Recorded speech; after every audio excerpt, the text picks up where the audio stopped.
This conference will now be recorded.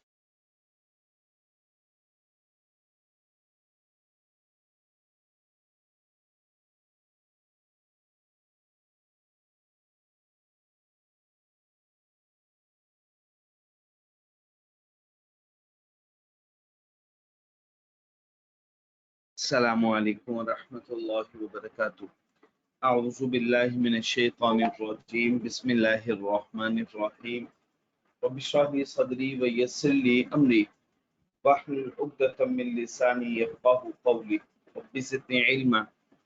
अल्लाहुम्मा अरिनल हक़्क़ हक़्क़न वरज़ुक़ना इत्तिबाअह व अरिनल बातिला बातिलन वरज़ुक़ना इज्तिनाबह। आमीन या रब्बल आलमीन। अल्लाहुम्मा ताहिर कुलूबना मिनन निफाक व अअमालना मिनर रिया व अलसिनतना मिनल कज़िब व अअयुनना मिनल खियाना फ़इन्नका तअलमु ख़ाइनतल अअयुनि व मा तुख़फ़ी सुदूर।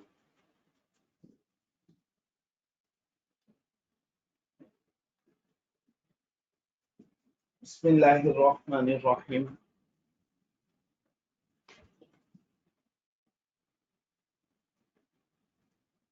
बच्चे, हम लोगों को ये क्वेश्चन सॉल्व करना है ऑटम 2018 का। ये एक रिवीजन लेवल क्वेश्चन, बड़ा ही अच्छा रिवीजन लेवल एक प्रैक्टिस क्वेश्चन है। इसको हम डिस्कस करते हैं। बिस्मिल्लाहिर्रहमानिर्रहीम।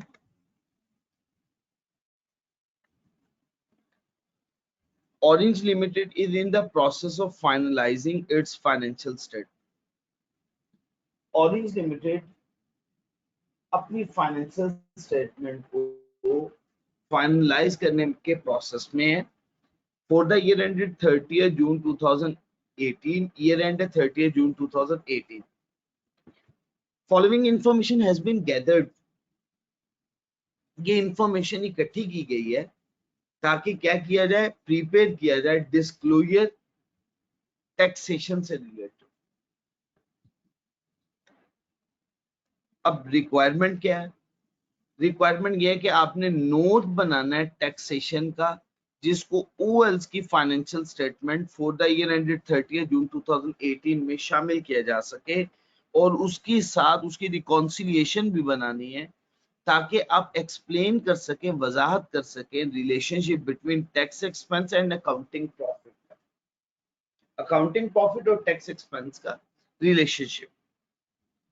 अच्छा बच्चे, ए रिक्वायरमेंट। उसके बाद बी रिक्वायरमेंट में आपने कैलकुलेट करना है डेफर्ड टैक्स लायबिलिटी या एसेट की वैल्यू को हर टेम्परेरी डिफरेंस के बदले में। 7 मार्क्स का ये। Comparative figures are not required. Comparative figures required नहीं है। कल मैंने आपको एक क्वेश्चन दिया था वकार लिमिटेड का। अगर आप लोगों ने वो क्वेश्चन सॉल्व किया हो तो उस क्वेश्चन में कंपैरेटिव फिगर्स रिक्वायर्ड थी, लेकिन इस क्वेश्चन में कंपैरेटिव फिगर्स रिक्वायर्ड नहीं है। आप करंट ईयर की वर्किंग कर रहे हैं फॉर द ईयर एंडेड 30 जून 2018, 2017 की फिगर्स आपको बतानी है, देनी है। लेकिन कुछ क्वेश्चंस ऐसे होते हैं जिसमें एग्जामिनर आपको खुद से मना कर देता है कि कंपैरेटिव्स रिक्वायर्ड नहीं है, तो फिर उस सिचुएशन में आप कंपैरेटिव फिगर नहीं प्रोवाइड करते।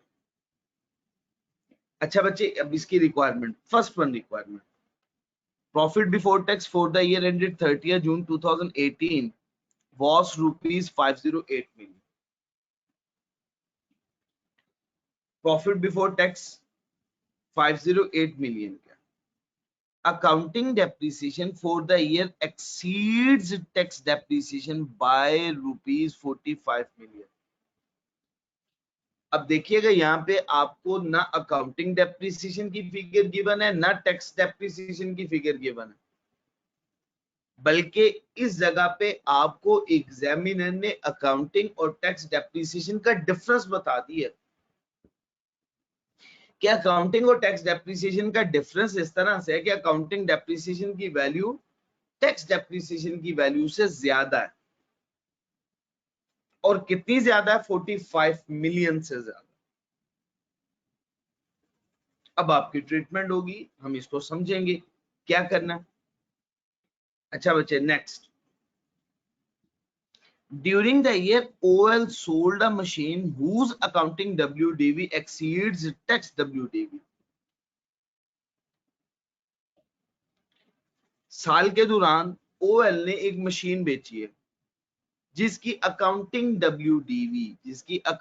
WDV उसकी टैक्स WDV से ज्यादा है, और कितनी ज्यादा? 15 मिलियन से ज्यादा। अब देख लें, यहाँ पे एग्जामिनर आपको स्टेट इंफॉर्मेशन नहीं दे रहा। बाकी जितने भी क्वेश्चंस हम कर रहे थे उसमें वो हमें बता रहा था accounting gain, tax gain. Accounting gain हम डिडक्ट कर रहे थे, टैक्स गेन हम ऐड कर रहे थे। Accounting depreciation, tax depreciation, accounting depreciation inadmissible add back कर देते थे, टैक्स डेप्रिसिएशन एडमिसिबल डिडक्ट कर दिया करते थे। बट इस क्वेश्चन में ऐसा नहीं है। OL carries trademark of ₹90 million. OL की किताबों में एक ट्रेडमार्क है 90 मिलियन का, जिसकी useful life indefinite, which was acquired on July 1st 2015। 1 जुलाई 2015 को एक्वायर किया गया था। Tax authorities allow it's amortisation over 10 years।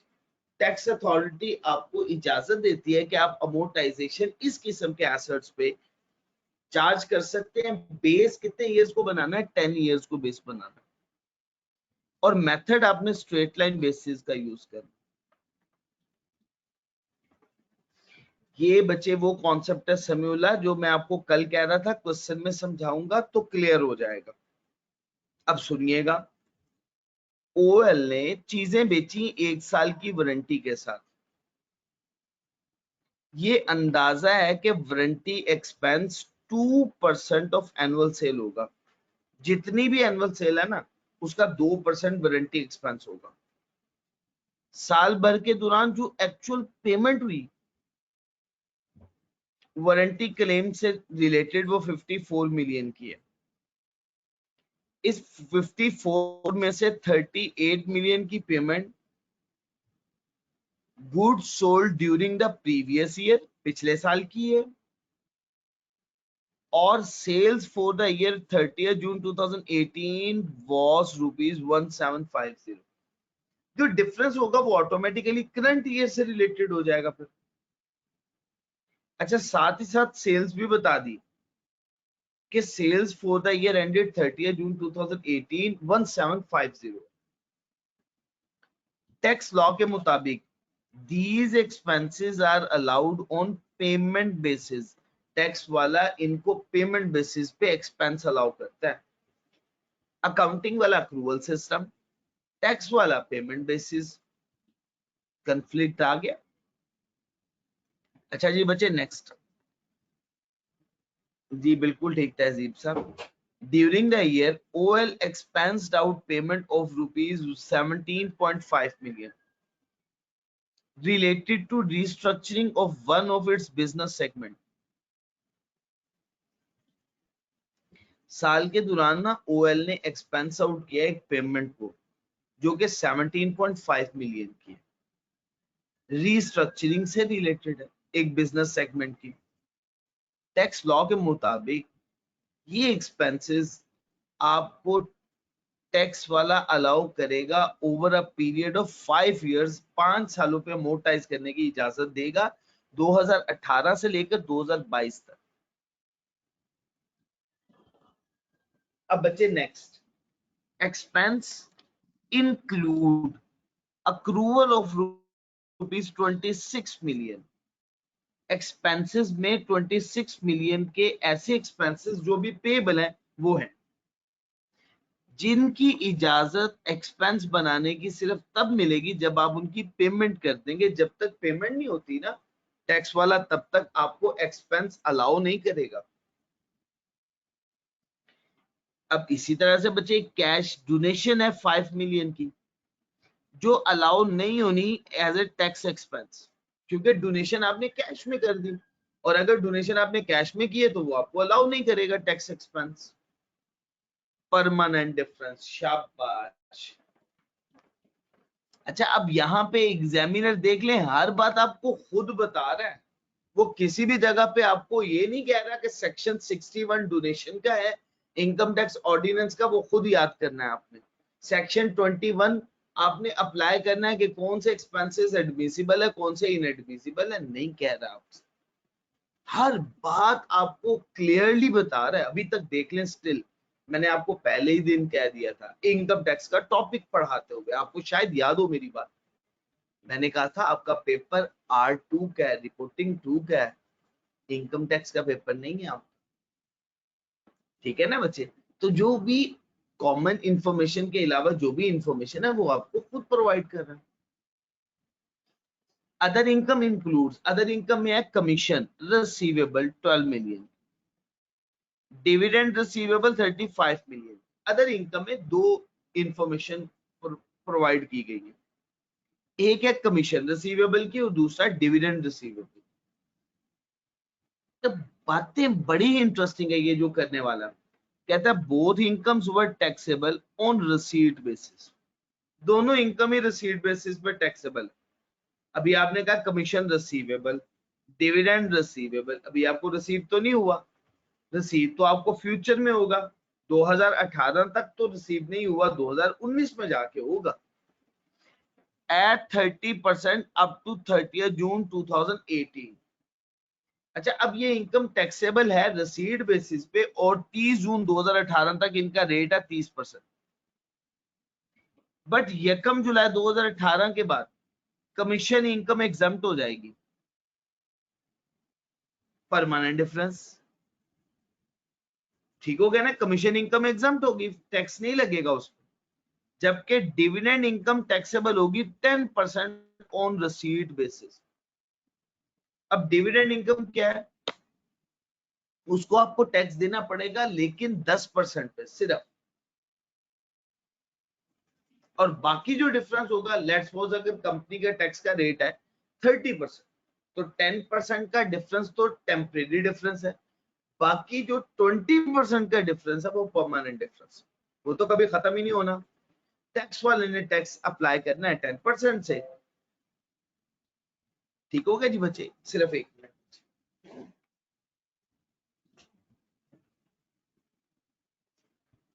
बिस्मिल्लाहिर्रहमानिर्रहीम। 30 जून 2018, नहीं बच्चे, इसका अपना रेट गिवन है, देखे उसने खुद बता दिया कि डिविडेंड पे आपने रेट 10% अप्लाई करना, इस पे रेट खुद गिवन है ना जी बच्चे। 30 जून 2018 ओएल ने एडवांस रेंट रिसीव किया 16 मिलियन का, rent income is taxable on receipt basis. OL ने एडवांस रेंट रिसीव कर लिया, वो जो एडवांस में रेंट रिसीव किया रिसीव हो गया, जिस साल रिसीव हुआ उसी साल आपको टैक्स पे करना पड़ेगा, कन्फ्लिक्ट है, बिल्कुल सही। और ये बच्चे कुछ ओपनिंग बैलेंसेस गिवन है, net deferred tax liability as on July 1 arose on account of this, applicable tax rate 30% except stated otherwise. अच्छा, अब इसके बाद ना आरएल के बाद, ओएल के बाद एक और क्वेश्चन आया हुआ है आरएल का, उसमें भी एग्जामिनर ने यही स्टेटमेंट लिखी हुई है कि एप्लीकेबल टैक्स रेट है 30%, इसके अलावा जहां क्वेश्चन में मैंने जो रेट इसके अलावा मेंशन कर दिया उस आइटम पे वो रेट अप्लाई होगा, और जिस आइटम में कोई रेट मेंशन नहीं किया उस आइटम पे 30% रेट अप्लाई होगा। तो बच्चे ये क्वेश्चन है, देखें ये क्वेश्चन बाकी क्वेश्चन से जरा हट के है, बाकी क्वेश्चन जरा ज्यादा स्ट्रेट फॉरवर्ड, ये क्वेश्चन थोड़ा सा इंपॉर्टेंट है और थोड़ा सा अच्छे तरीके से समझ के सॉल्व करने वाला है, ठीक है ना। तो आप सब लोगों ने मेरी मदद करी। सबसे पहले हम इसका फॉर्मेट बनाते हैं। बिस्मिल्लाहिर्रहमानिर्रहीम।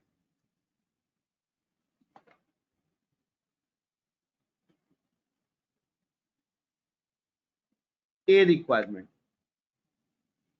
हमें नोट बनाना है। कंपनी का नाम ओमेगा लिमिटेड है।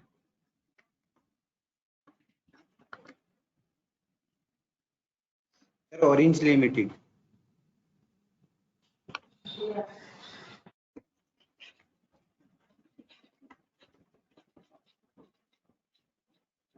जज़ाकुमुल्लाह खैर।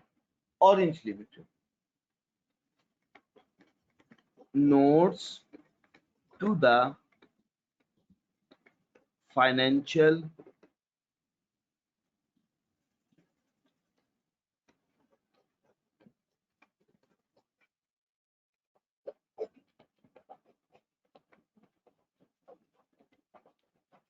स्टेटमेंट्स, और ये भी बच्चे for the year ended.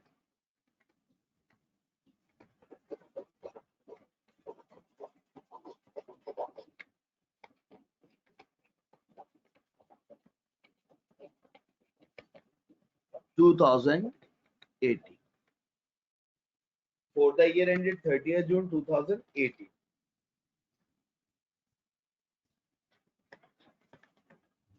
2018. Information बच्चे किसमें गिवन है? मिलियन में, सॉरी, इंफॉर्मेशन किसमें गिवन है? मिलियन में। सर मिलियन में ही है। बिल्कुल ठीक है, दोनों तरफ ये एक ही क्वेश्चन है, मिलियन में।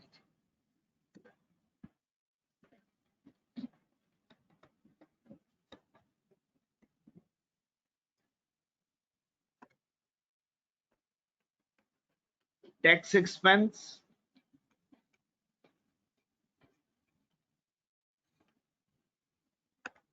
करंट टैक्स,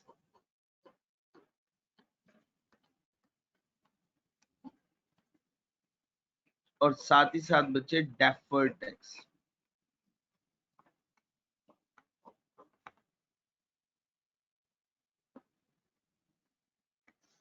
ये टैक्स एक्सपेंस की वर्किंग हो जाएगी। इसके बाद बच्चे रिकॉन्सिलिएशन,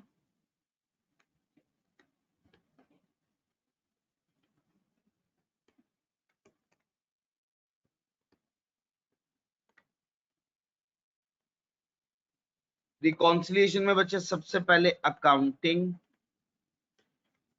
प्रॉफिट, जितना हम फॉर्मेट बना सकते हैं सिर्फ उतना बना लेते हैं, बाकी हम स्पेस छोड़ दीजिए। अकाउंटिंग प्रॉफिट, फिर बचे टैक्स ऑन अकाउंटिंग प्रॉफिट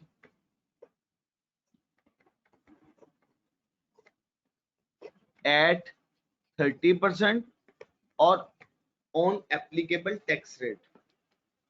ठीक हो गया जी बच्चे। उसके बाद फिर बच्चे वो एग्जम्प्ट इनकम आ जाएगा, परमानेंट डिफरेंस आ जाएगा जी बच्चे।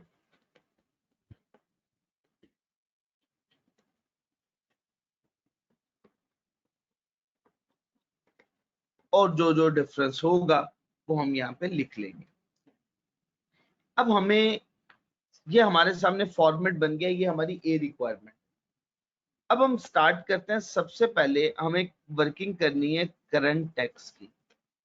स्टार्ट कर देते हैं बच्चे working. Working number 1। Working number 1 में सबसे पहले बच्चे प्रॉफिट बिफोर टैक्स, जिसको बच्चे हम अकाउंटिंग प्रॉफिट भी कहते हैं। प्रॉफिट बिफोर टैक्स या बच्चे इसे अकाउंटिंग प्रॉफिट भी कहते हैं। कितनी गिवन है ये इंफॉर्मेशन क्वेश्चन में? अकाउंटिंग प्रॉफिट और प्रॉफिट बिफोर टैक्स की फिगर गिवन है बच्चे 508 मिलियन। ठीक है, अब साथ साथ आपने रिस्पांस देना मुझे। ये क्वेश्चन बहुत अच्छा है, आप लोग अगर मेरा साथ देंगे तो ये ज्यादा अच्छे से समझ में आएगा।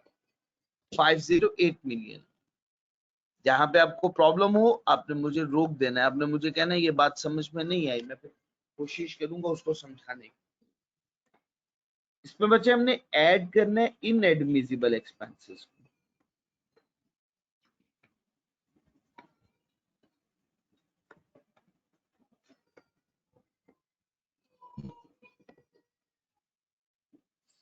और बच्चे हम लेस करेंगे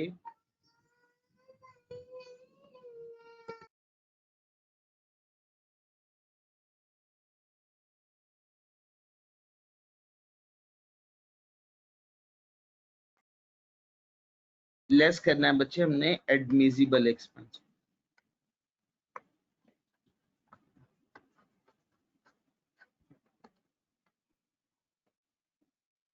ये आपके सामने इंफॉर्मेशन।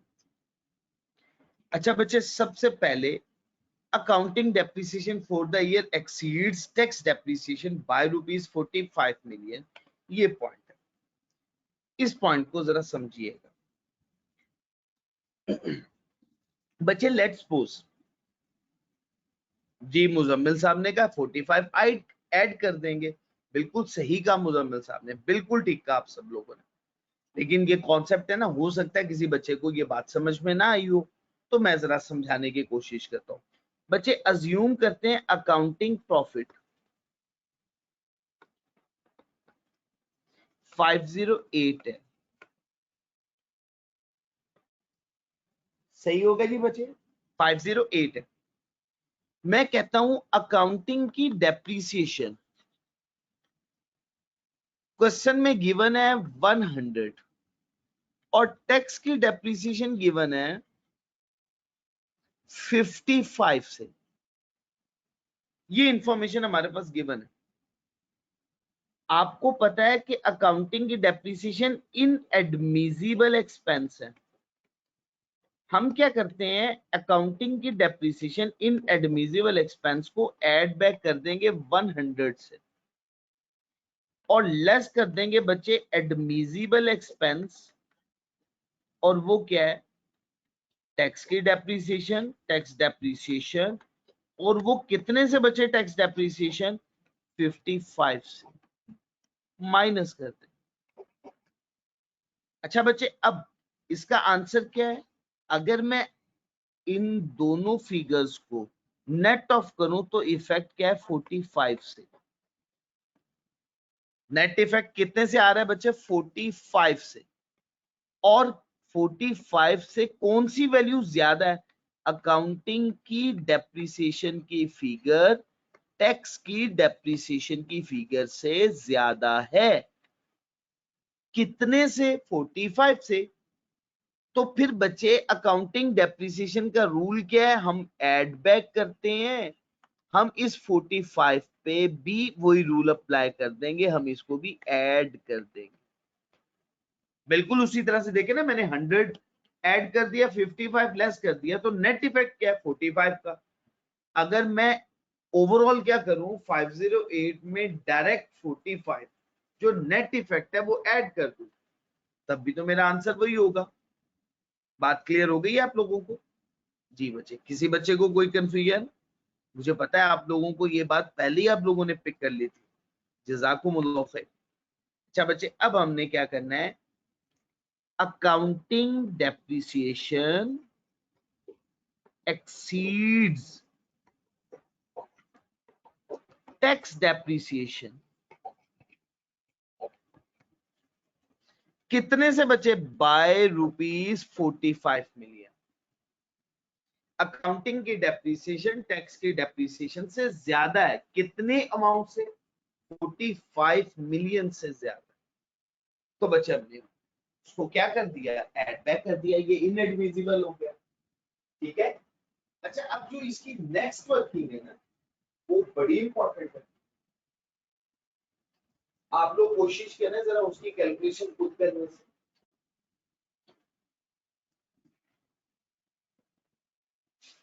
क्वेश्चन तो खोल दें सर। अकाउंटिंग गेन और टैक्स गेन की सेपरेट सेपरेट फिगर नहीं गिवन, हमें उसकी ट्रीटमेंट समझनी है। उसकी ट्रीटमेंट क्या होगी? चले मैं आपके सामने ओपन करता हूं, आप लोगों को कुछ टाइम भी देता हूं। आप कोशिश करें जरा खुद से पहले कैलकुलेट करें, फिर मैं आपकी हेल्प भी करूं। ये देखिएगा, ये आपके सामने, ये थर्ड वन रिक्वायरमेंट है। ये थर्ड,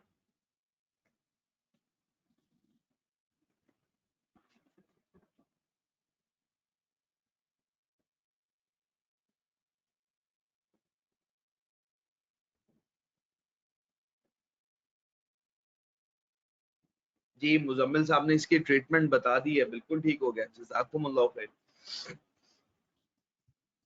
बाकी लोग कोशिश करें, बड़े अच्छे से कोशिश करें।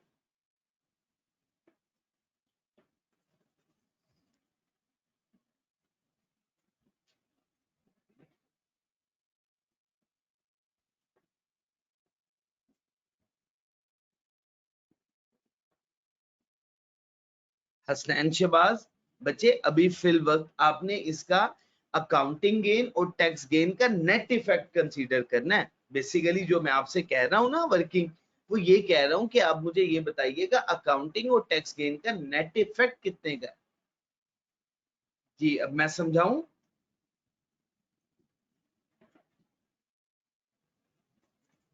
बिल्कुल ठीक है अली शेर साहब।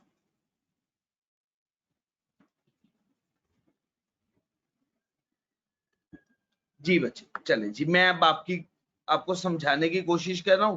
आप बिल्कुल सही, आपने सही समझा, बिल्कुल सही समझा, बट हम कोशिश करते हैं ताकि अच्छे तरीके से इस ट्रीटमेंट को समझ सके। मुझे बच्चे आपको पता है सबसे पहले जब डिस्पोजल होती है तो उस केस में कंसीडरेशन रिसीव्ड की फिगर ली जाती है।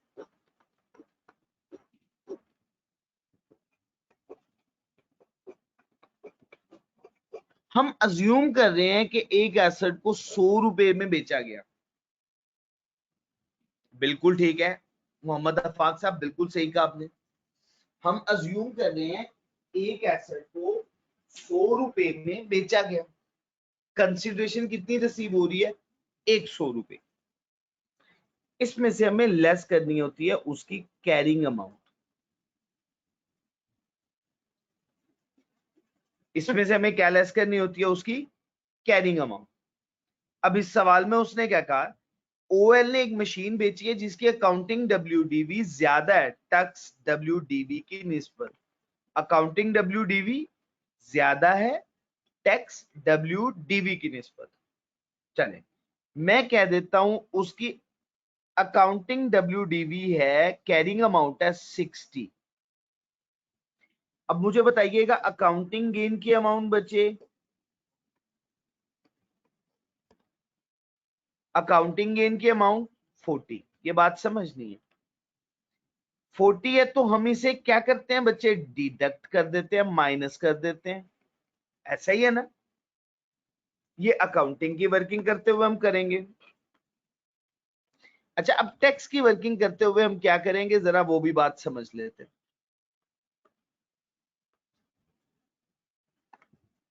कंसीडरेशन रिसीव में तो कोई चेंज नहीं आएगा ना, वो तो वही देगी। अज्यूम किया था 100 रुपीज है, वही फिगर ले ली।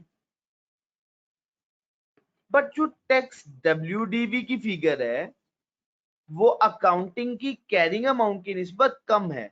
मैं अज्यूम कर रहा हूं टैक्स डब्ल्यूडीवी की फिगर है 45।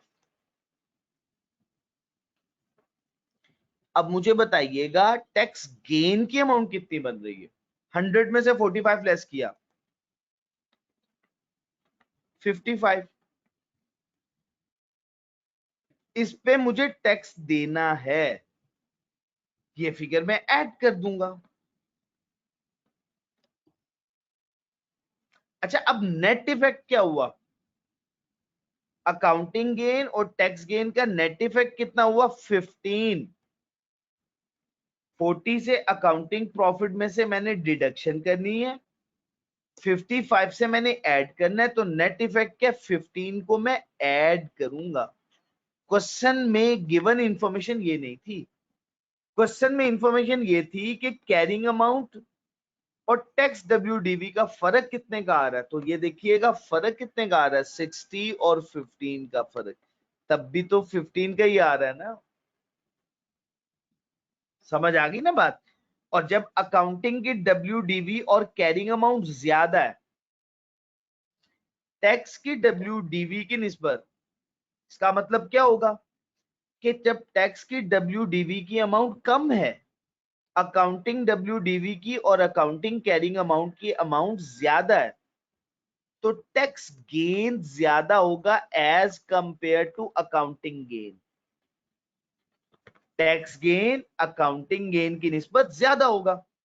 और अकाउंटिंग गेन को हम बुक्स ऑफ अकाउंट्स में ऐड कर लेते हैं टैक्सेबल प्रॉफिट की कैलकुलेशन के लिए। तो ये 15 को बच्चे हम क्या कर देंगे, ऐड कर देंगे। इस रूल के तहत सभी बच्चों ने ऐड किया होगा। कॉन्सेप्ट समझ में आ गया आप लोगों को? वर्किंग मैंने एक फिगर से जूम करके समझाई है सिर्फ, बाकी आप में से बहुत सारे बच्चों को पहले ही पता था। कैरिंग अमाउंट, अकाउंटिंग की कैरिंग अमाउंट और अकाउंटिंग की WDV टैक्स की WDV से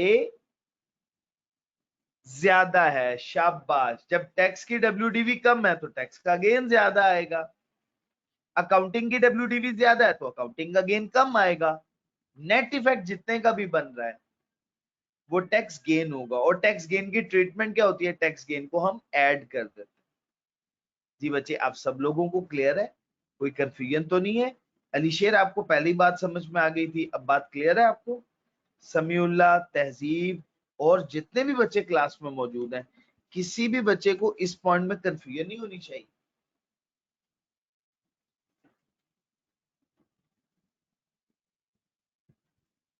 चलें जी बच्चे, ठीक हो गए जी बच्चे। तो बच्चे इसको हम क्या करेंगे, ऐड कर देंगे। Tax WDV less than accounting WDV। अच्छा जी बच्चे, कितनी अमाउंट से? 15 से बच्चे ये ऐड कर, ये भी हो गया बच्चे। चलिए जी, ये भी ट्रीटमेंट हमने कर दी। अच्छा बच्चे, अब नेक्स्ट, अभी तक हम लोग 3 एडजस्टमेंट कर चुके हैं। अब 4th one adjustment. OL carries trademark of ₹90 million having indefinite useful life। आप लोगों को भी मैं टाइम दूंगा, आप लोगों ने खुद से करना 2 से 3 मिनट में, फिर उसके बाद मैं भी समझाऊंगा। OL के पास एक 90 मिलियन का ट्रेडमार्क है, इंटेंजिबल एसेट है, यूजफुल लाइफ इंडेफिनेट, एक्वायर किया गया था 1 जुलाई 2015। इसका मतलब है अकाउंटिंग वाला इस पे अमोर्टाइजेशन चार्ज नहीं कर रहा। टैक्स अथॉरिटीज आपको अमोर्टाइजेशन की इजाजत देती है और 10 साल पे स्ट्रेट लाइन बेसिस। शाबाश, बिल्कुल ठीक हो गया जी। करें जरा जल्दी से करें। एक बच्चे ने बताया, सर टैक्स बिल्कुल ठीक बताया, अमोर्टाइजेशन डिडक्ट कर देंगे सर। बिल्कुल सही हो गया। जज़ाकुमुल्लाह खैर, आप सब लोगों को मेरी बात समझ में आ रही है, बिल्कुल ठीक हो गया बच्चे। टैक्स अमोर्टाइजेशन को हम डिडक्ट कर देंगे, टैक्स अमोर्टाइजेशन को डिडक्ट कर देंगे।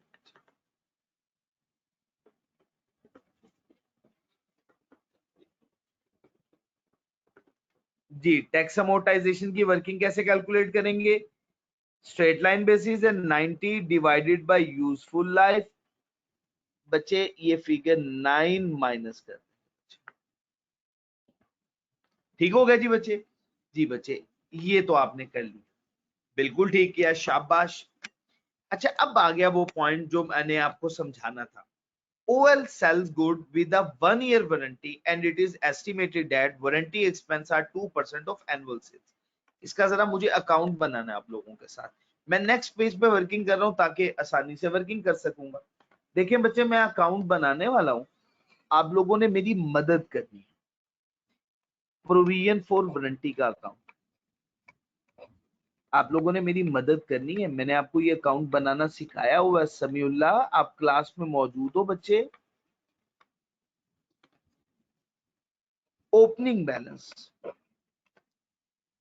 आप लोगों के सामने क्वेश्चन मौजूद है, आप मुझे इसका ओपनिंग बैलेंस कैलकुलेट करके बता दें, इसका ओपनिंग बैलेंस क्या होगा? 49 सर। ये आपके सामने है क्वेश्चन, जरा मुझे उसका ओपनिंग बैलेंस कैलकुलेट करके बताइए।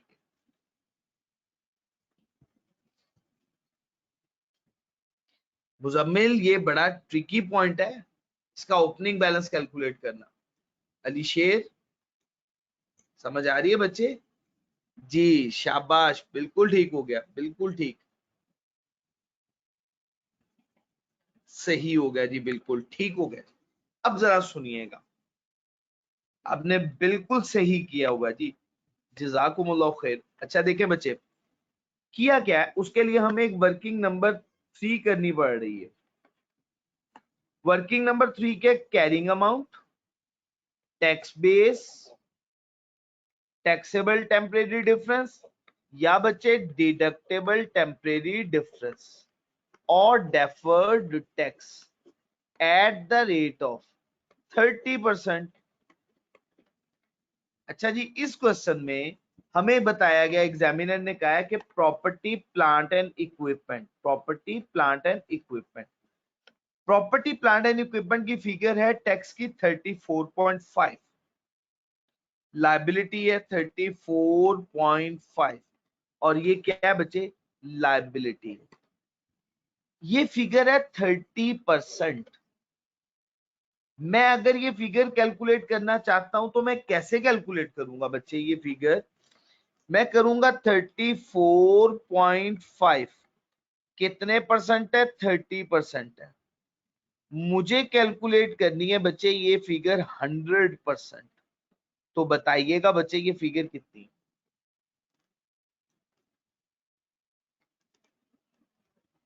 115 115।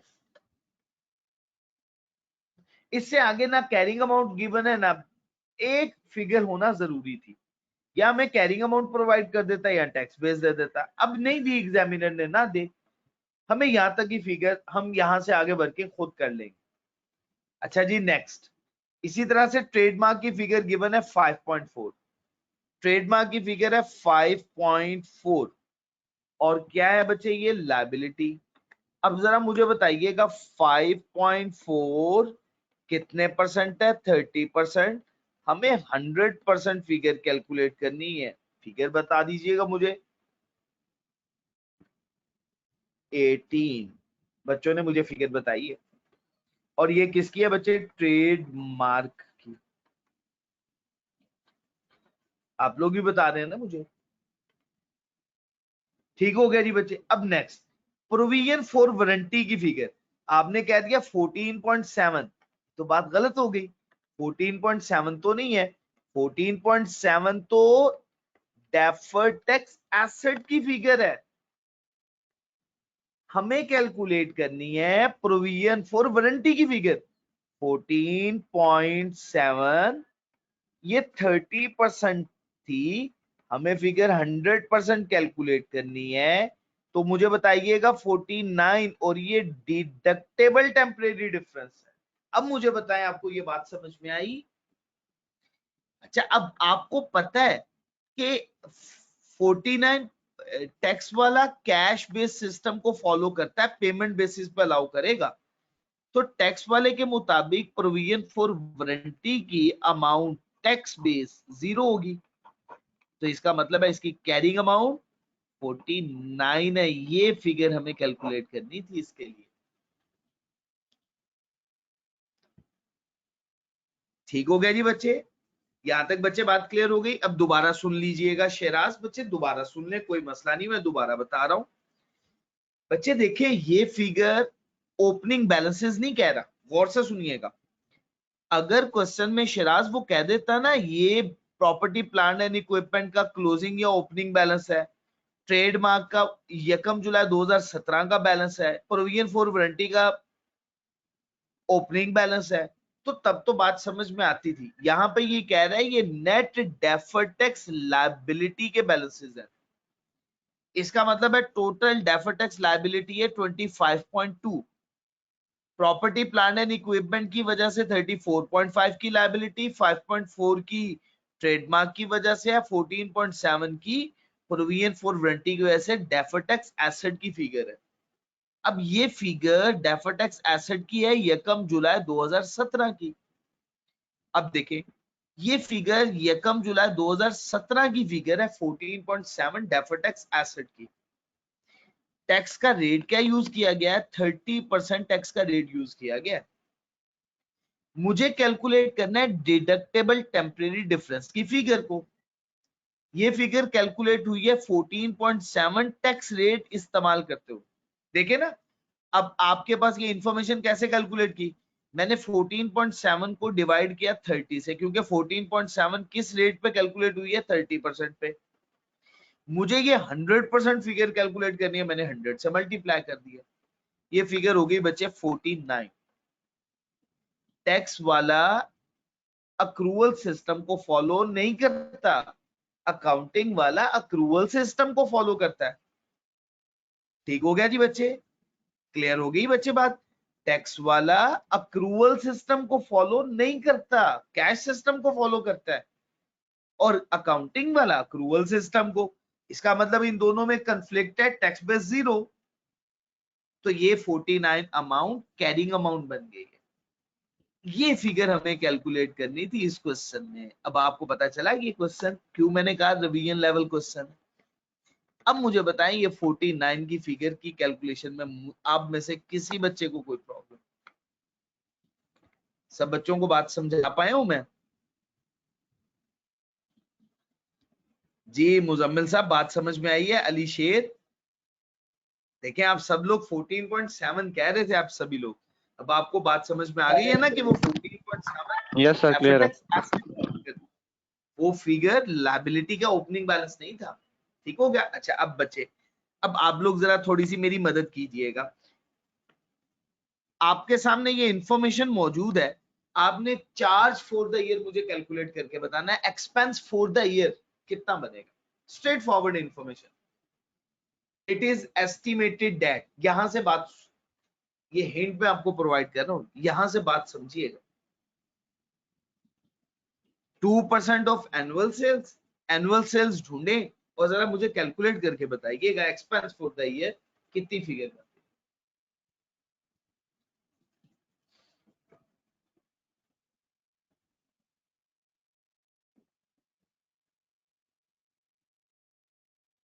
ठीक हो गया जी, शाबाश, बिल्कुल सही। देखिए जी, मुझे अफाक साहब ने कहा है कि जी ये 1750 प्रॉफिट एंड लॉस अकाउंट की फिगर कैलकुलेट करने के लिए टर्नओवर ओवरऑल 1750 मिलियन का है, 2% टर्नओवर फिगर लेनी है। तो कैलकुलेट करके बता दे बच्चे कितनी फिगर बन रही है। 35। शाबाश, 35। सही हो गया जी बच्चे। अब पेमेंट्स कितनी हो रही है बच्चे? अब जरा मैं पेमेंट्स को भी बाइफरकेट करने वाला हूं। एक फिगर तो है 2017 की और एक फिगर है 2018 की, करंट ईयर और प्रीवियस ईयर। देखिएगा, एग्जामिनर ने बताया 54 की टोटल पेमेंट है, इसमें से 38 मिलियन की उन गुड्स से रिलेटेड है जो आपने पिछले साल सेल की थी। तो इसका मतलब है पिछला साल जो बनता है वो तो बनता है 2017। टोटल पेमेंट की अमाउंट बन रही है 54। तो अब मुझे कैलकुलेट करके बता दें करंट ईयर की फिगर कितनी बन रही है। शाबाश, बिल्कुल सही हो गया। 16। अच्छा, समझ आ रही है ना आप सब लोगों को? देखें स्टेप बाय स्टेप मुकम्मल करवा रहा हूं। हादी लिमिटेड में ये अकाउंट मैंने नहीं बना के देना, आप लोगों ने मुझे खुद बना के देना ये अकाउंट, क्योंकि ये एज इट इज हादी लिमिटेड में भी अकाउंट बनवाना है उसने। अच्छा, अब आप लोगों से मेरी एक रिक्वेस्ट है, पहली लाइन पढ़िएगा, ये वारंटी कितने पीरियड की है?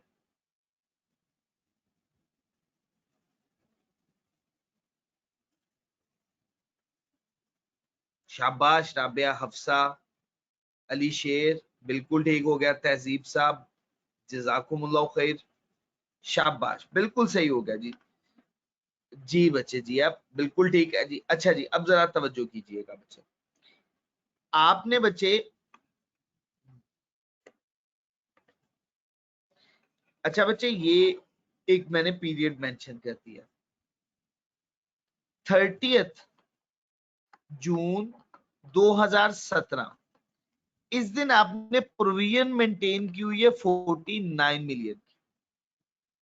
साल मुकम्मल हो गया 30 जून 2018। बात बड़ी गौर से सुनने वाली है। आपने कहा था कि 49 मिलियन के क्लेम आएंगे। टोटली क्लेम जो आपने पे किए ना, वो 38 मिलियन के क्लेम पे किए हैं। अब मुझे बताएं, साल भर पूरा नहीं गुजर गया इनको, अब इसके अगेंस्ट अगर 30 जून 2018 के बाद इस सेल के बदले में कोई क्लेम आया, तो क्या मैं उस जिसकी मैंने प्रोविजन एस्टिमेट की हुई है, क्या मैं क्लेम एंटरटेन करूंगा? वो क्लेम 30 जून के बाद एक्सपायर नहीं हो जाएगा, वो पीरियड लैप्स नहीं कर जाएगा। बिल्कुल ठीक हो गया, शाबाश। इसका मतलब अब इस पीरियड पे मुझे जितना पीरियड एक्सपायर हो गया वो भी कैलकुलेट करना है। और अभी एक बच्चे ने मुझे कैलकुलेशन करके भी बता दी है। उसने कहा जी टोटल फिगर थी 49, उसके अगेंस्ट क्लेम आ चुके होंगे 38 के, बाकी जो अमाउंट है वो एक्सपायर हो गई है, लैप्स कर गई है, वारंटी एक्सपायर कर दें जी आप। जी कर दिए जी वारंटी एक्सपायर, आपके कहने पे ये ले जी वारंटी एक्सपायर हो गई। कितने से बचे? 11 से। ये भी हो गया जी बच्चे। अच्छा बच्चे, अब क्लोजिंग बैलेंस आप लोग कैलकुलेट कर दीजिएगा, जो डेफर्ड टैक्स की 19 कैलकुलेशन में मैं इस्तेमाल कर लूंगा। 19। मुझे बताइएगा इस अकाउंट बनाने में अब तो मुश्किल नहीं होगी आपको इंशाल्लाह नेक्स्ट टाइम।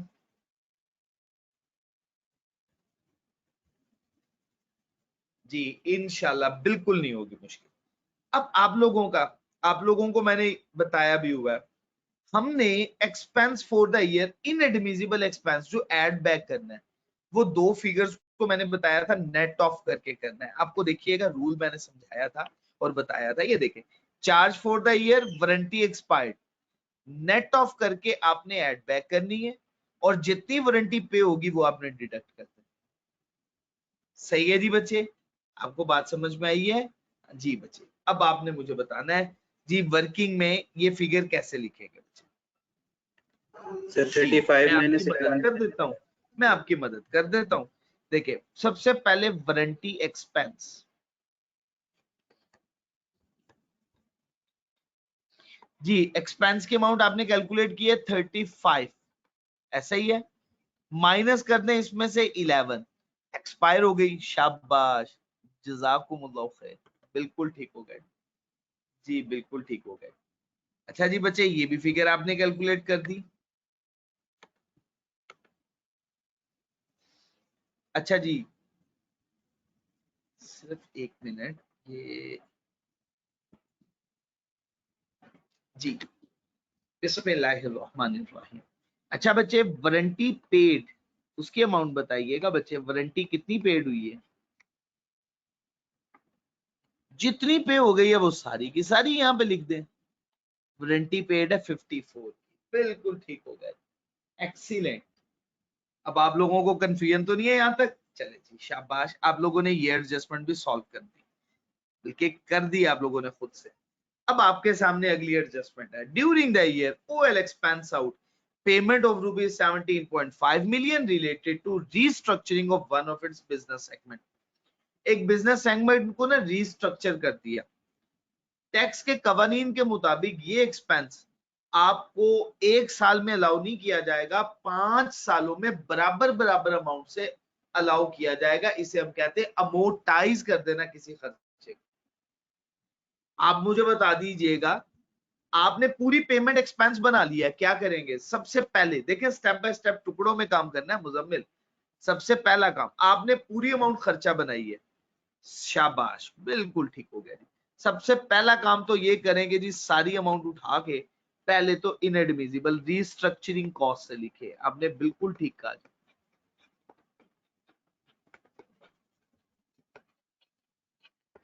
17.5, अच्छा जी ठीक हो गया जी, ठीक है जी। अब मुजम्मिल साहब ने वर्किंग ये हमें पहले ही करके बता दी हुई है, उन्होंने क्या इसकी अमोर्टाइजेशन कैलकुलेट करें। अमोर्टाइजेशन कैसे कैलकुलेट करेंगे बच्चे? 17.5 डिवाइडेड बाय 5, बच्चे बता दीजिएगा फिगर कितनी बन रही है?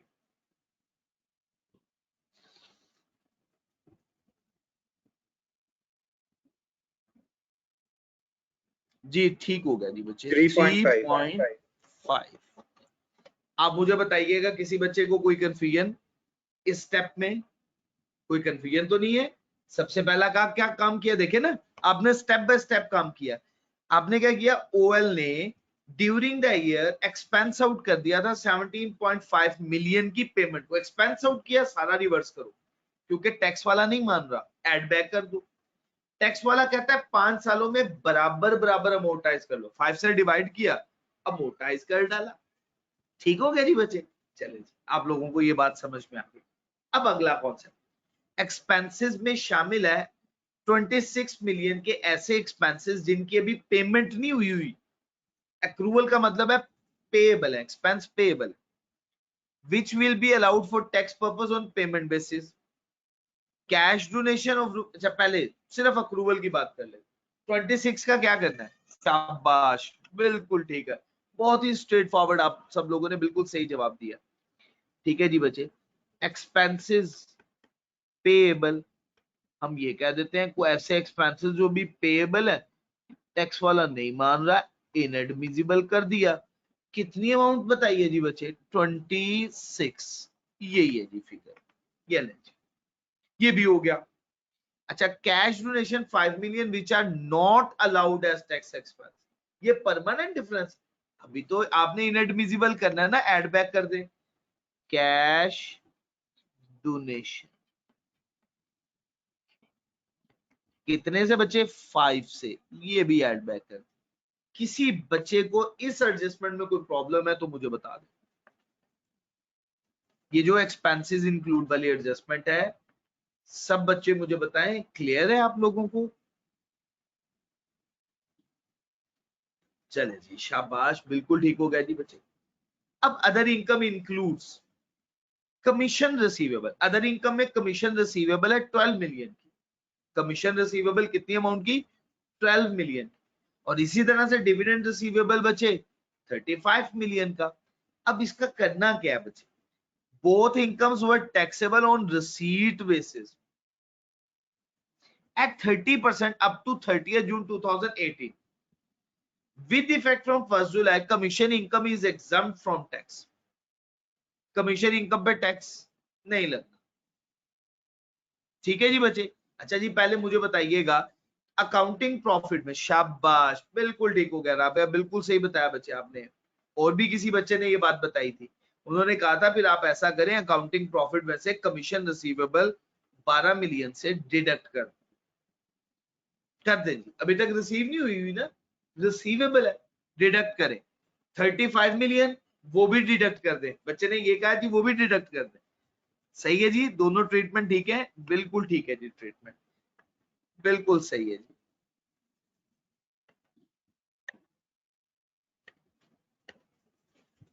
जी मुजम्मिल साहब, वो डेफर टैक्स की वर्किंग में आऊंगा ना, मैं फिर ये बात समझाऊंगा। अभी फिल वक्त अकाउंटिंग प्रॉफिट में शामिल है ना, माइनस कर दे। अकाउंटिंग प्रॉफिट में शामिल है, माइनस कर दे। क्या माइनस कर दे? कमीशन की इनकम। सबसे पहला काम तो कमीशन की इनकम माइनस करें, ये तो वैसे ही एग्जम्प्ट हो गई है। अमाउंट कितनी है जी? मैं अमाउंट नोट नहीं कर पाया, 12। उसके बाद बचे डिविडेंड रिसीवेबल, इसकी भी अमाउंट जल्दी से मुझे बता दें। 35। जी बच्चे 35, ठीक हो गया जी। ये भी एडजस्टमेंट आप लोगों ने नोट कर ली, बिल्कुल ठीक हो गया जी, शाबाश।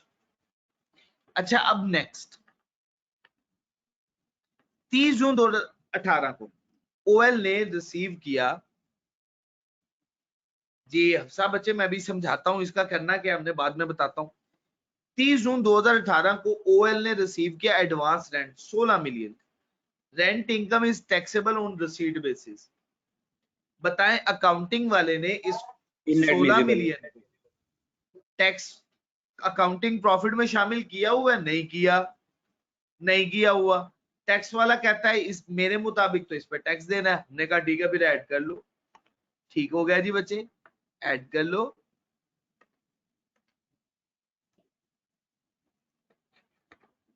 एडवांस रेंट अमाउंट मुझे बता दीजिएगा, चले मैं देख लेता हूं। 16 मिलियन।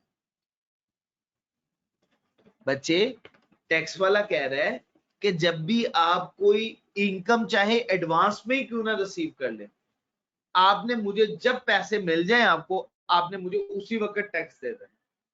अब हमें 16 मिलियन रिसीव हुए हैं, अभी हमारी इनकम नहीं बनी, रिसीव तो हो गए हैं ना, एडवांस में रिसीव हो गए हैं। टैक्स वाला कहता था जब कैश मिल जाए चाहे वो इनकम बने या ना बने आपने उस पर टैक्स दे देना। हमने कहा ठीक है 16 मिलियन मिल गया भाई आप ले लो टैक्स, हमने ऐड कर दिया अकाउंटिंग प्रॉफिट में टैक्सेबल प्रॉफिट की कैलकुलेशन के। ठीक हो गया जी बच्चे? चले जी बच्चे, अब बच्चे टोटल कीजिएगा स्टेप बाय स्टेप, यहाँ तक टोटल कीजिएगा। ये पूरी फिगर मैं इसको ऐसा करता हूँ, जूम आउट कर देता हूँ, आप अब कैलकुलेशन इसकी कर सकते हैं आसानी के साथ। ठीक कीजिएगा, क्या फिगर बन रही है बच्चे? 656.5। है ना, मुझे आवाज नहीं आ रही है आपकी।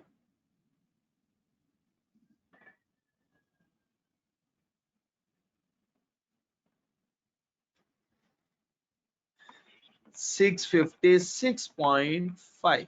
ठीक हो गया जी आफाक साहब, जज़ाकुमुल्लाह खैर।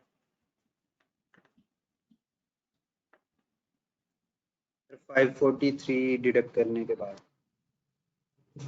543। अच्छा बच्चे, करंट टैक्स भी कैलकुलेट करना एट द रेट ऑफ 16, आगे नहीं आई समझ जी, 162.9 बिल्कुल ठीक हो गए, शाबाश। तो बच्चे आपने करंट टैक्स की कंप्यूटेशन कर दी, ये करंट टैक्स की फिगर 162.9 करंट टैक्स की कैलकुलेशन आपने कर दी। अब आपने किसकी कैलकुलेशन करनी है? आपने कैलकुलेशन करनी है अब डेफर्ड टैक्स की। ठीक है जी, शाबाश, बिल्कुल ठीक है जी। मैं नीचे कर रहा हूँ, इधर नीचे कर रहा हूँ। Carrying amount, tax base, taxable temporary difference या बच्चे डिडक्टेबल टेम्परेरी डिफरेंस, और लास्ट पे बच्चे deferred tax at the rate of 30%। अच्छा बच्चे, अब यहाँ पे सबसे पहली वर्किंग जो इसकी सबसे इंपॉर्टेंट वर्किंग है वो है प्रॉपर्टी प्लांट एंड इक्विपमेंट की। वो वर्किंग जरा आपने करनी है, ये वर्किंग इसकी सबसे इंपॉर्टेंट वर्किंग है, ये आपके सामने है। पहली बात तो ये कि सबसे पहले 1 जुलाई 2017 का, अब बैलेंस आपके पास नहीं गिवन था, आपके पास बैलेंस गिवन था टैक्सेबल टेम्परेरी डिफरेंस, क्योंकि आपके सामने ये इंफॉर्मेशन देखिए, हमारे पास प्रॉपर्टी प्लांट एंड इक्विपमेंट की ना कैरिंग अमाउंट है ना ही टैक्स बेस है, हमारे पास तो सिर्फ टैक्सेबल टेम्परेरी डिफरेंस की अमाउंट गिवन है, वो है 115 मिलियन। ये फिगर हमने यूज करनी है और इसी से आगे फर्दर अब हमने कैलकुलेशन करनी है 115 मिलियन। ठीक हो गया जी बच्चे? अच्छा बच्चे, अब इसमें अकाउंटिंग की डेप्रिसिएशन एक्सीड्स टैक्स डेप्रिसिएशन। बताइएगा बच्चे, अकाउंटिंग की डेप्रिसिएशन टैक्स की डेप्रिसिएशन से ज्यादा है, कितनी अमाउंट से? 45। क्वेश्चन में बताया हुआ है ना, ये देखेंगे, मैं आपके सामने भी ओपन कर रहा हूं, सेकंड वन रिक्वायरमेंट है जी, शाबाश, बिल्कुल ठीक हो गया। 45 ये माइनस कर दे, ये डिफरेंस कम हो गया। अच्छा, अब उसके बाद कुछ डिस्पोजल भी हुई है एसेट्स की, वो एसेट की डिस्पोजल हुई है, उसमें अकाउंटिंग की कैरिंग अमाउंट ग्रेटर देन या एक्सीड्स टैक्स की WDV, वो कितने से है बच्चे? 15 से, वो भी माइनस कर दें। अब मुझे फिगर बताइएगा बच्चे, ये है क्लोजिंग 30 जून 2018 पे 55। टैक्सेबल टेम्परेरी डिफरेंस की फिगर। इस क्वेश्चन में ये भी बात जरा थोड़ी सी मुश्किल थी बच्चे। ठीक हो गया जी बच्चे? तो बच्चे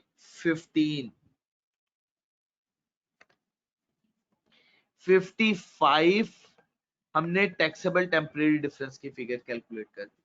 डेफर्ड टैक्स की फिगर बताइएगा 55 इंटू 30% टैक्स का 16.5 रेट। अच्छा, अब यहाँ पे एक प्रॉब्लम भी है, कुछ केसेस में 30% रेट यूज नहीं होना, तो रेट में आगे लिखता जाऊंगा। आरएल का सवाल करवाऊंगा ना, अगर आज वक्त मिल गया, आज तो नहीं वक्त मिल सकता, तो ये 30% है। आपने क्या फिगर बताई है, मैं सुन नहीं पाया, दोबारा बताते हैं आप मुझे। 16.5 16.5, शाबाश, बिल्कुल ठीक हो गया। अच्छा जी, नेक्स्ट, ये पहली, दूसरी और तीसरी वर्किंग हमने कर ली, अब हमने करनी है fourth one working. Fourth one working के मुताबिक आपने मुझे बताना है बच्चे, ट्रेडमार्क की फिगर क्या हो, ट्रेडमार्क की फिगर बताइएगा बच्चे, ट्रेडमार्क। 90 सर। शाबाश, ये 90 कब थी? 1 जुलाई 2015। 1 जुलाई 2015 से ऑनवर्ड टैक्स की डेप्रिसिएशन माइनस करते जाएं, तो आपके पास कैलकुलेशन हो जाएगी स्ट्रेट फॉरवर्ड। तो बच्चे ये कैलकुलेशन मैं आपके सामने करने वाला हूँ।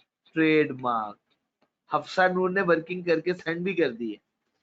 देखिए बच्चे, 90 टोटल कॉस्ट है, माइनस करनी है अमोर्टाइजेशन। 90 हर साल 10 की, आपने कैलकुलेट करना है कितने साल बन रहे हैं। देखिए 2016 का पहला, 17 का दूसरा और 18 का तीसरा, 3 साल बन रहे हैं। बिल्कुल ठीक, सभी लोगों ने 3 साल ही बताए। अब मुझे बता दें बच्चे क्या फिगर है जी? 63 सर, इधर तो Sorry, 90 आएगी सर। इधर 90 ही आएगा, टैक्स बेस में 63 आएगा। तो गलती हो गई थी मेरे से, क्योंकि इसके मुताबिक तो इनडेफिनेट यूजफुल लाइफ है, ये तो अमोर्टाइजेशन चार्ज ही नहीं कर रहा, टैक्स वाला कर रहा है। बिल्कुल ठीक हो गया। अच्छा बच्चे, अब मुझे बताइएगा डिफरेंस 27 टैक्सेबल टेम्परेरी डिफरेंस या डिडक्टेबल टेम्परेरी डिफरेंस, जल्दी से बताइए। टैक्सेबल। और रेट इसका नहीं बताया होगा, जिसका रेट नहीं बताया उसका 30% रेट आपने यूज 30%, 8.1 जी। क्या फिगर बताइए जी? 8.1। 1। क्या बची? इस केस में भी लायबिलिटी, इस केस में भी लायबिलिटी। अच्छा जी, अब नेक्स्ट, ये एडजस्टमेंट भी हमने सॉल्व कर ली। अब नेक्स्ट, प्रोविजन फॉर वारंटी की अमाउंट आपने कैलकुलेट की हुई है, क्लोजिंग बैलेंस बता दें मुझे। प्रोविजन फॉर वारंटी, शाबाश, 19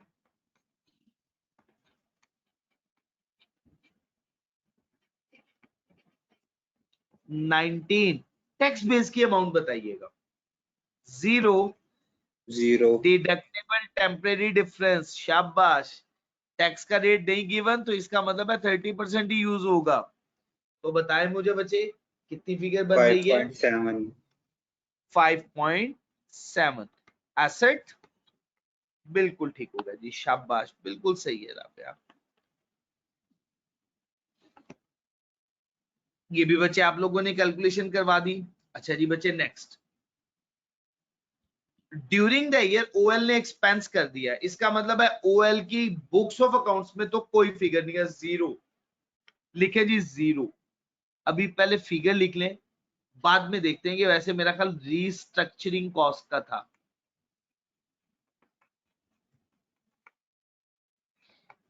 बट टैक्स वाला कह रहा है मेरे मुताबिक आपने अमोर्टाइजेशन चार्ज करनी है 5 इयर्स को बेस बनाते हुए। तो बताएं जरा, 17.5 के अगेंस्ट हमने 3.5 की अमोर्टाइजेशन चार्ज की थी। फिगर 14 बताइएगा, 17.5 माइनस 3.5, शाबाश, 14। अच्छा बच्चे, 14 का डिफरेंस, अब आप मुझे बताएं टैक्सेबल टेम्परेरी डिफरेंस या deductible temporary difference? Deductible sir. Deductible है। Carrying amount of asset less than tax base. बच्चे टैक्स का रेट नहीं बताया हुआ है, जिसका टैक्स रेट नहीं बताया हुआ है हम 30% ही लेंगे, क्योंकि एग्जामिनर ने क्वेश्चन में क्या दिया था बच्चे, 30% रेट अप्लाई करें 4.2 14 पे 4.2 डिडक्टेबल टेम्परेरी डिफरेंस के against deferred tax asset arise होता है। ये हमने सेकंड लेक्चर में ये बात समझी थी। अच्छा बच्चे, ये भी काम कर लिया हमने। अब नेक्स्ट, एक्सपेंसेस इंक्लूड 26 मिलियन जो टैक्स पर्पस के लिए पेमेंट बेसिस पे अलाउ होगा, और कैश डोनेशन को तो वो मानता ही नहीं है, परमानेंट डिफरेंस डेफर्ड टैक्स की कैलकुलेशन नहीं होगी उसके लिए।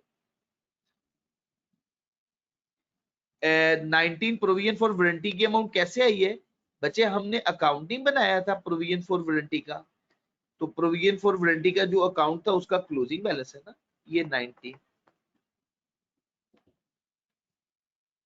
ठीक हो गया जी बच्चे, कोई मसला नहीं है। अच्छा बच्चे अब देखें बच्चे, other income sorry expenses include accrual 26 million. जो अक्रूवल है ये पेमेंट बेसिस पे अलाउ होगा। Accrued expense, accrued expense, accrued expense कितने हैं बच्चे? 26 million। जी एक्रूड एक्सपेंस है 26 के, बिल्कुल ठीक हो। टैक्स बेस इनकी 0, ये बताइएगा। लायबिलिटी है डिडक्टेबल टेम्परेरी डिफरेंस, ये नहीं बताया हुआ तो 30% यूज करेंगे, बता दे बच्चे। 7.8। 7.8 एसेट है, yes sir. Deductible temporary difference के अगेंस्ट एसेट अराइज हो जाता है। अच्छा जी next, cash donation permanent difference है, डेफर्ड टैक्स की कैलकुलेशन में नहीं आएगा, रिकॉन्सिलिएशन में कंसीडर करेंगे इसे बच्चे। अब आ गया जी सबसे टेक्निकल पॉइंट, अदर इनकम, जो डेफर्ड टैक्स के लिए इंपॉर्टेंट। अब कमीशन रिसीवेबल है 12 मिलियन, लेकिन इस पे तो टैक्स लेना ही नहीं है, टैक्स लगना ही नहीं है। मुझे बताएंगे परमानेंट डिफरेंस नहीं हो गया? Yes sir. अब परमानेंट डिफरेंस हो गया तो क्या डेफर्ड टैक्स की वर्किंग के लिए डेफर्ड टैक्स तो होता ही टेम्परेरी डिफरेंस की सूरत में, परमानेंट नो सर, डिफरेंस ये की नहीं सूरत आएगा। में तो होता ही नहीं है, क्योंकि हमने डेफिनेशन में आपको याद होगा पढ़ा ही गया था, टैक्सेबल टेम्परेरी डिफरेंस या deductible temporary difference. Permanent difference की केसेस में तो हम रिकॉन्सिलिएशन बनाते थे, तो ये कमीशन रिसीवेबल तो नहीं आएगा। हाँ डिविडेंड, डिविडेंड, डिविडेंड रिसीवेबल, बिल्कुल ठीक है, शाबाश। डिविडेंड रिसीवेबल बिल्कुल आएगा जी, आप सही कह रहे हैं जी, सही फरमाया आपने, डिविडेंड रिसीवेबल। अमाउंट बताइएगा डिविडेंड रिसीवेबल, डिविडेंड रिसीवेबल की अमाउंट बताइएगा। 35 35। एसेट है, 35 क्या बचे? एसेट है। अच्छा बच्चे शाबाश, बिल्कुल सही हो गया। अच्छा अब देखिएगा डिविडेंड रिसीवेबल, इस पे टैक्स 10% से अप्लाई नहीं होना, इसका टैक्स रेट खुद गिवन है। इसके केस में हम जो रेट यूज करेंगे वो रेट यूज करेंगे 10%। तो आप मुझे बताइएगा बच्चे, इसका फ्यूचर में टैक्स हमें पे करना होगा ना, तो जब फ्यूचर में टैक्स पे करना होगा तो फ्यूचर का टैक्सेबल प्रॉफिट बढ़ जाएगा, और हर वो डिफरेंस जिसकी वजह से फ्यूचर का टैक्सेबल प्रॉफिट बढ़ जाए टैक्सेबल टेम्परेरी डिफरेंस कहलाता है। तो 35 का टैक्सेबल टेम्परेरी डिफरेंस बन गया 3.5 की 3.5। लायबिलिटी, बिल्कुल ठीक है। बच्चे मैं आपको बात समझा पाया हूँ, जो मैंने भी आपको बात बताई है समझ आ गई? ये 35 से क्या हो जाएगा बच्चे, फ्यूचर का टैक्सेबल प्रॉफिट बढ़ जाएगा, और फ्यूचर का टैक्सेबल प्रॉफिट बढ़ेगा तो टैक्सेबल टेम्परेरी डिफरेंस हुआ, और टैक्सेबल टेम्परेरी डिफरेंस की सूरत में डेफर्ड टैक्स लायबिलिटी अराइज होती है। हाँ फर्क क्या है, टैक्स इसमें 30% के हिसाब से नहीं लगना, टैक्स 10% के हिसाब से लगना है। अच्छा अब हम तो टैक्स का रेट यूज कर रहे हैं 30%, यहां पे हमने यूज कर लिया 10%, इसका मतलब है इसका 20% का परमानेंट डिफरेंस हो गया, वो हम टैक्स रिकॉन्सिलिएशन में कंसीडर करेंगे। हो गई बच्चे बात यहां तक मुकम्मल? अभी मैं रिकॉन्सिलिएशन बनाता हूं, ये बात आपको क्लियर हो जाएगी। उसके बाद बच्चे OL receive advance rent 16 million, rent is taxable on receipt basis। Rent taxable होगा किस बेसिस के ऊपर? रिसीट बेसिस के ऊपर। बताइएगा बच्चे इसका क्या करें, ये सर क्या 16 कहलाएगा? से ये लेंगे। एडवांस रेंट कहलाएगा जी, मैं लिखता हूँ एडवांस रेंट। ठीक है आप सही कह रहे हैं, एडवांस रेंट लिख दिया। कितनी अमाउंट है बच्चे? एडवांस रेंट की अमाउंट है 16, टैक्स बेस 0, डिफरेंस बचे 16। अब लायबिलिटी है ना, liability greater than tax base deductible temporary difference. Tax का रेट नहीं बताया हुआ तो 30% यूज करेंगे। फिगर बता दीजिएगा बच्चे क्या बनती है। 4.8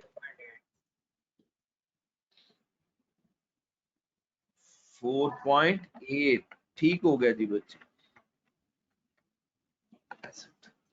बच्चे अब मुझे नहीं लगता इसके अलावा कोई बात रह गई है, सारी बातें खत्म हो गई। अच्छा जी, अब मुझे बता दें इसका टोटल क्या बनता है बच्चे। 5.6 लाइबिलिटी 5.6 की लायबिलिटी ठीक हो गया जी बच्चे। मुजम्मिल साहब अब आपकी आवाज नहीं आ रही ना मैसेज लिख रहे हो आप। अली शेर आपको भी बच्चे बात क्लियर है। 5.6 की लायबिलिटी ये डेफर्ड टैक्स लायबिलिटी। जी कंवर साहब आपको बात समझ में आई है। अली मलिक, नूर अफजा बच्चे, शानजे बच्चे आपको भी बात क्लियर है। शेराज, तैयब, जरशा, अली हसन सबको क्लियर है जी। ठीक हो गया जी बच्चे। अच्छा बच्चे चार्ज फॉर द ईयर जरा मुझे कैलकुलेट करके बता दीजिएगा डेफर्ड टैक्स की वर्किंग करके चार्ज फॉर द ईयर की फिगर कितनी बन रही है। फॉर्मेट मैंने आपके सामने बना दिया आपकी हेल्प के लिए। फिगर आप मुझे कैलकुलेट कर दीजिएगा।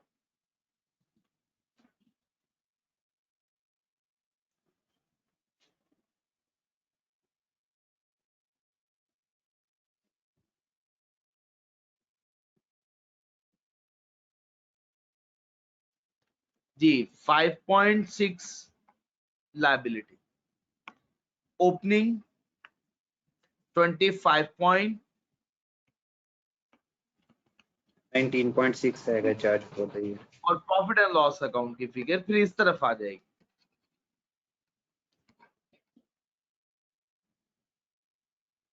जी 19.6 है जी ये बैलेंसिंग।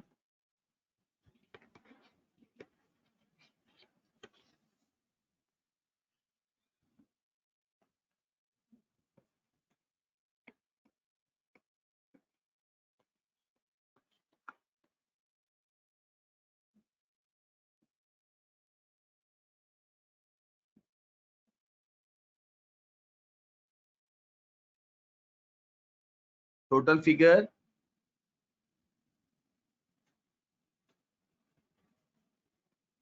जी माइनस करेंगे 143.3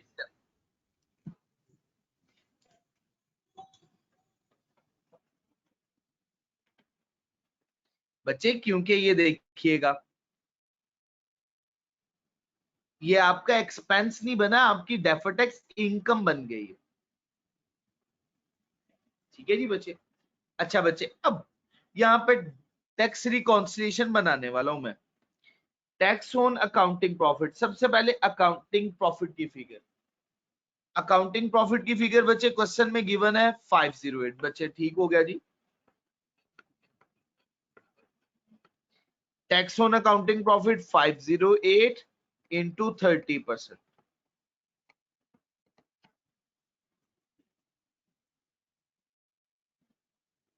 152.4 और मैंने आपको समझाया इसको डबल लाइन से क्लोज कर दिया करें कहीं गलती से टोटल में ना ये शामिल हो जाए फिर आपसे क्वेश्चन में परेशानी शुरू हो जाएगी बैलेंस टैली नहीं करेगा।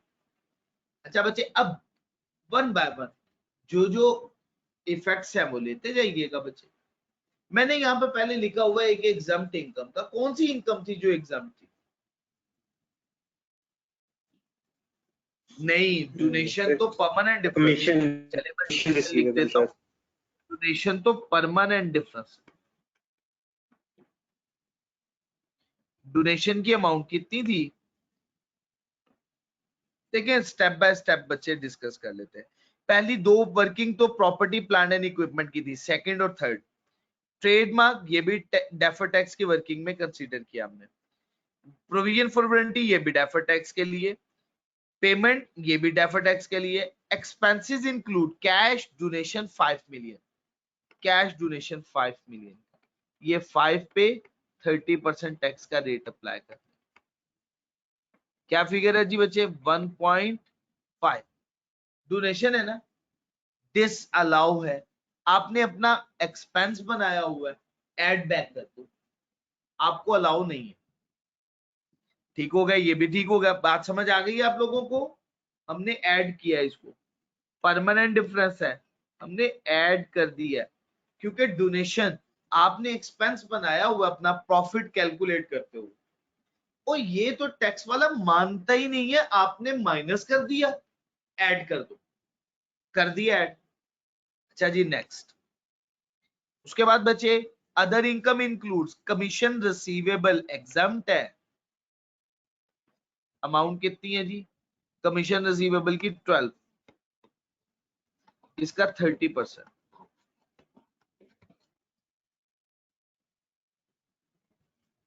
3.6 माइनस कर दें। अकाउंटिंग प्रॉफिट में आपने कमीशन शामिल की हुई है, इनकम बनाई हुई है, तो भाई इस पे तो टैक्स देना ही नहीं है आपने, आपने क्यों इनकम बनाई हुई है, माइनस करो, लेस कर दिया आपने। ठीक हो गया जी बच्चे। अब नेक्स्ट डिविडेंड,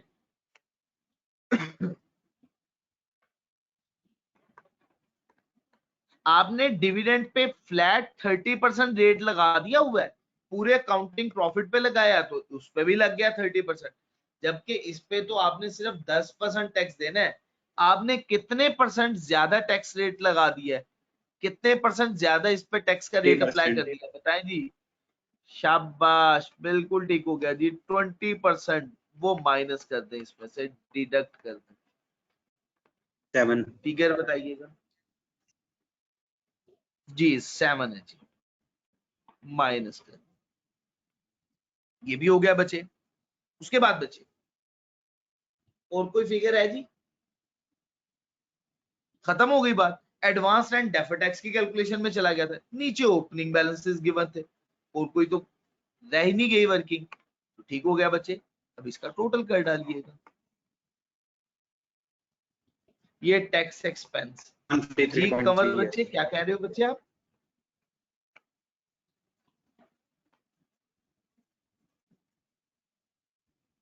वन 143.3। अच्छा बच्चे, इफेक्टिव टैक्स रेट भी कैलकुलेट करना है आपने,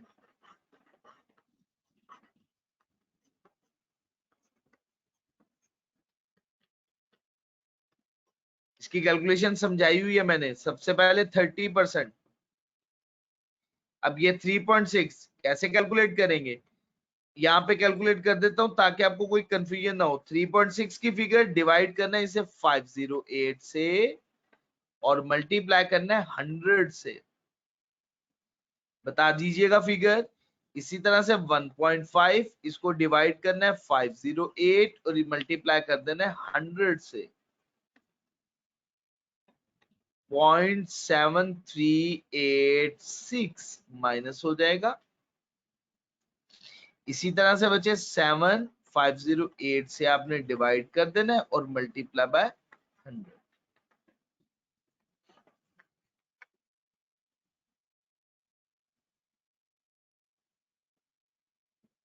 सर ये ऊपर वाला 0.70866 आ रहा है सर। 0.70 आ रहा है, ये ले जी।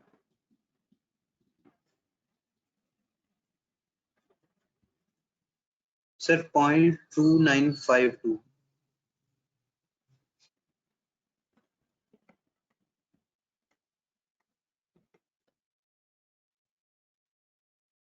तो सर 1.3779 1.3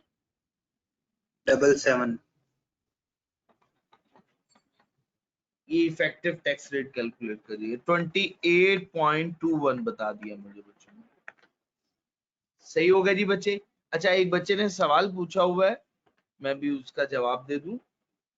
बच्चे ने सवाल पूछा है कि डिविडेंड की अमाउंट प्रॉफिट में इंक्लूड है, तो पहले उसमें से माइनस नहीं करेंगे? नहीं बच्चे, देखिए अकाउंटिंग प्रॉफिट में 508 में डिविडेंड की अमाउंट शामिल है 35।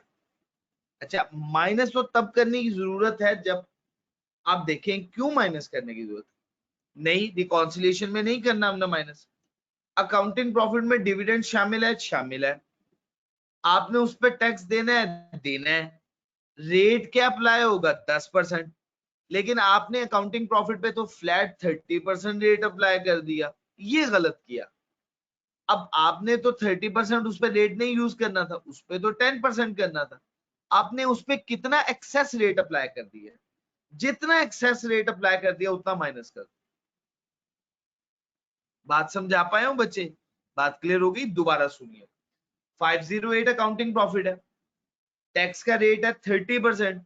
आपने फ्लैट 508 पे डायरेक्ट 30% रेट अप्लाई कर दिया। भाई डिविडेंड पे तो 10% अप्लाई होना था। अच्छा ओहो, कितना ज्यादा ले लिया? 30 लेना था, ओ सॉरी 10 लेना था, 30 ले लिया।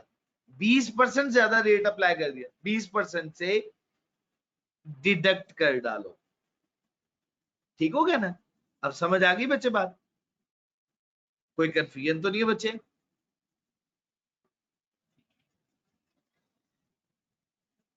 जी बच्चे, तो बच्चे ये हमने क्वेश्चन किया, ये रिवीजन लेवल क्वेश्चन है। आप लोगों ने नोट कर लेना है। इस क्वेश्चन को एग्जाम में जाने से पहले आपने लाजमी सॉल्व किया करना। ठीक है बच्चे?